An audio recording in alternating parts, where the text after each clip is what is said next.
I previously stated that we would identify those that was involved in this event. And today I want to provide an update on this specific case. But first, before I do that, joining me are members of our criminal investigations team, and I want to acknowledge them. Lieutenant Cynthia Hurley, Lieutenant Vaccaro, Detective McNamara, Detective Kramerick, Detective Gibson, and Detective Larson. This investigative team has dedicated over 100 hours to this actual investigation. I also want to clarify the timeline of events.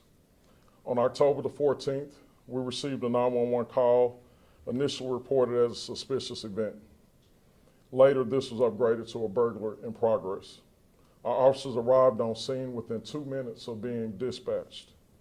Through interviews with this family, investigators have learned the initial victim first contacted her brother instead of calling the police. And once we were called again, we immediately responded. A significant break came after our first press conference. We received multiple tips that created valuable leads. Following those leads, investigators discovered that the 3 masked individuals were related to the victim. An adult female suspect later confessed that her and her 2 sons and her nephew, early in their teens, were responsible for approaching the home. In addition, there were 2 adults and a child in the immediate area filming or standing by for the conclusion of this event. In total, there were 3 adults and 4 children involved, what we now know was a prank. I want to specify the victim had no knowledge of this event. Because the family has chosen not to press charges, the suspects will not be publicly identified. While this incident may not result in a criminal prosecution, for me, my team, and for this community, it represents a moral failure. A moral failure where consequences could result in deadly consequences. I want to specify this because we have saw this type of behavior around the country where people have done pranks and they have resulted in people being seriously injured or losing their lives. And as we approach this Halloween season, I want to ensure that everyone knows here within our community that we will be taking actions to not only be visible on the streets, but we also will be providing safety tips this week to ensure that everyone has a holiday experience that is going to be well and safe. And so I'm subject to any questions that anyone has. I know the charges aren't going to be filed because the family doesn't want charges filed, but you just said that it took 100 hours of manpower to solve this case. Should they not pay some sort of restitution or something? So in the Commonwealth of Virginia, the family cannot decide to press charges, but the Commonwealth attorney can decide whether to move forward with charges or not.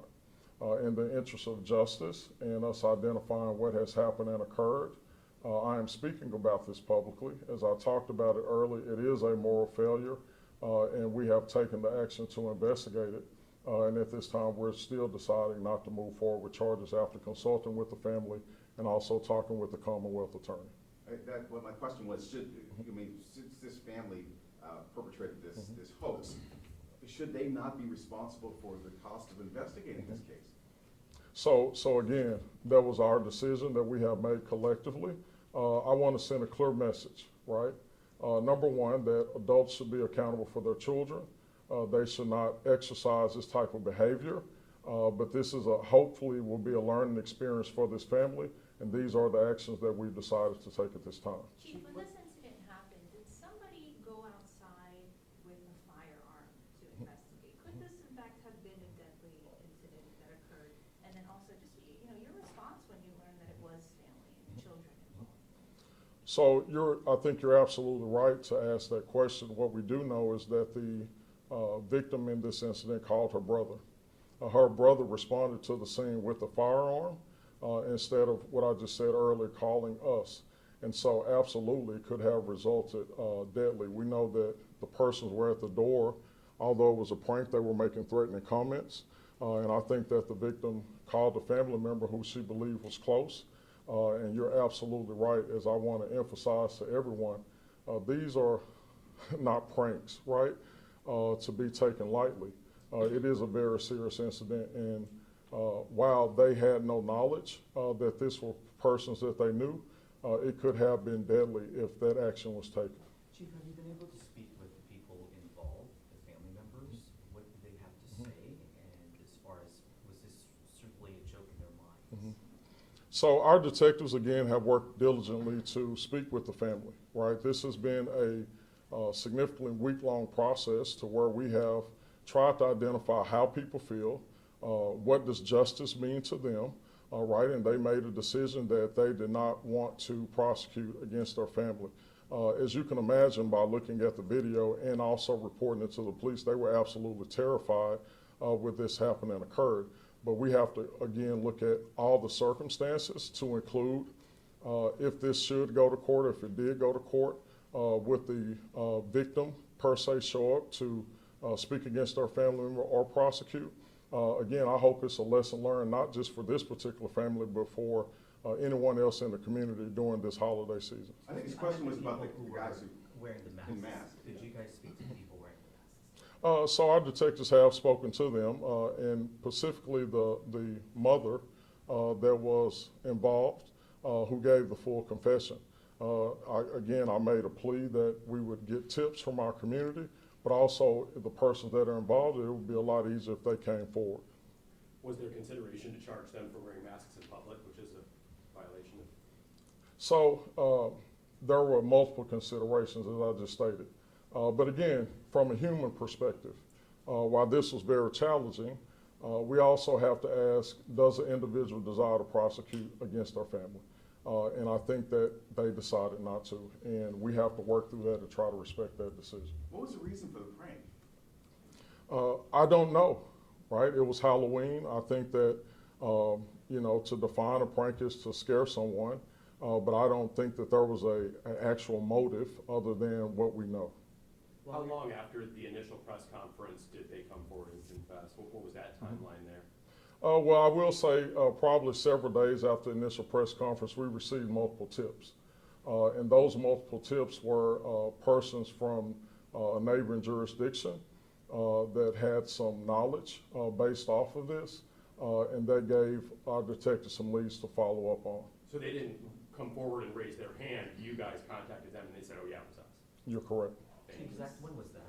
So the family members, some of these involved lived outside of the city of Alexandria. They came into the city to commit this prank. Yes, you're right. They were in a neighboring county. Yes, you said there were 3 adults, 4 children involved. Can you speak to the ages of the children who were involved? How young were these children? So I think the average age of the young people that were involved in this incident were between 14 to 16 years of age. So they were teenagers. And children, teenagers, they listen to what their parents tell them. And you were just talking about parents being accountable for their children, especially as they're sending them out to go trick or treat or go to parties or whatever it looks like for them this week. Can you speak to just, the importance of good parenting around this time? Yeah, so I talked about this as a moral failure. At the end of the day, parents should be responsible for their children, right? And what's very disheartening about this situation is that you had adults that were engaging in this behavior, but also encouraging this behavior.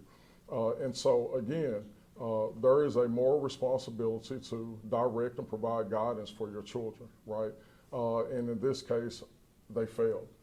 And so it's a lesson for all of us that are parents and that are children, especially during this Halloween season. We know that this time of year, across the nation, as we approach the holidays, that crime increases, violent crime increases. And again, this particular situation, unbeknownst to the victim, could have resulted in a different action. Can you clarify again who was caught on camera? You said it was an adult female and a child. Yeah. So the initial 3 persons that you saw approach the door in the video with the Halloween mask on were the teenagers that we're speaking of. In the background, which was unbeknownst to everyone, there was filming that was going on from a camera on the phone. And then we also know that there were 2 vehicles that were on the street. They didn't walk to this location, right, that they walked up, got out the vehicles, and then ultimately drove away. So we know that there were a total of 3 adults as it relates to this event. And while we're not naming names, are we talking about cousins, second cousins, uncle? I believe that yes, there was a direct relationship from a cousin standpoint. It was a very close relationship. Chief, you said it was a neighboring county. Can you be a little bit more specific as to where these folks are from? Arlington, Fairfax? They're from Fairfax County. Fairfax Yes. County. Yes. And they did not target any other homes, it was just this one. Not that we can confirm at this time. I will not say that because I think that, again, for other counties and for other areas, this still could be ongoing, but we have not verified or validated that there are other residents that they're targeting. We know that they were close to the persons that lived in this residence, again, and that the person that was the victim had no information that this was happening and occurring. And so when it was first initially reported to the media, that was very genuine.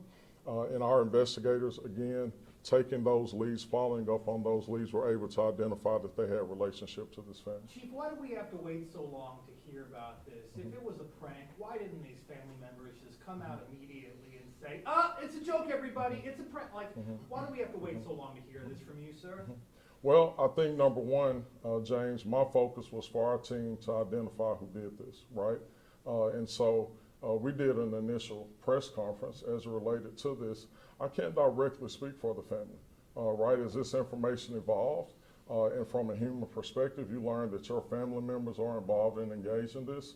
I can't speak to why there was no particular follow-up from them, but my person in doing this today was to provide clarity based off of the context of this story and event. We know that the so-called victim is Shayla Whiteside. We've interviewed her ourselves. Are you convinced that she had no idea these were family members? Yeah, there's nothing to support that she did know, and I think that from the information that we have derived, she had no idea. And you said someone was videotaping it. Was this done for social media clicks? I don't think it was reposted on social media. I can't speak to what they, decided to do down the future. I can tell you that our team has done a series of search warrants to identify other additional information, and that is how we were able to follow up on leads, identify all persons involved, and actually get a confession. And to be clear, so it happened on the 14th, but when did you actually contact those family members? What day was that? As relates to the suspects, Correct. Uh, Learning that they're not I'm not sure of that definitive timeline, but it's been within the last week. over the weekend, last Friday. It wasn't over the weekend. It's been a series of moving events, and this team has been able to, again, bring those events and details together. But this has been excellent investigative work. It's been really done within a week. And so I would probably say, probably by last Friday, we had some good clarity on some good direction to narrow this case down. Are you relieved it's a prank? James, you're absolutely right. I am relieved that it is a prank again. I want everyone to be safe in this city. Our men and women at this department work tirelessly every day to try to make this one of the safest cities in America. And again, it goes back to the investigative work that has been done, the work of our officers. And so I'm proud of the work that they do every single day, but you're absolutely right. I'm happy this was a prank. Chief, I have one last question from online. When did the additional information about the mass trio become apparent to APD? Again, it's a series of tips that we received, and I think that it's important to note that we have to verify and validate what those tips are. And so I will probably say about near the end of the week, we had some good clarity on who was involved in this event. And so, we have moved forward and looked at all the factors and come to this concluding decision. Okay, ma'am, final question? Yeah, anything to say to the family member who came forward and gave you all the details that you needed to move forward in this case? Well, Or, what I'm sorry, the person, I don't know if they were. No, what I will say is that, I made an appeal to the community for persons to come forward and do the right thing. I also made an appeal that if anyone knew anything about this incident, to step forward. And it speaks to the human decency that people care about what goes on here in and around our region. And so we are grateful and for our community and our partnerships and we will continue to do the work that we do every single day. And last All one. right. If in fact the family decided to press charges, what charges would have been brought against these individuals? Well, the primary charge that we were facing was going to be burglary. And then I also think that the behavior that that influenced the behavior of these children from the negligence of the parent, we would have looked at that as well. So, Thank you all for joining us Thank you, today. Chief. all right, thank you all. Thanks, Chief. Thank you all. Thank you all. Do you guys have a handout by any chance? We do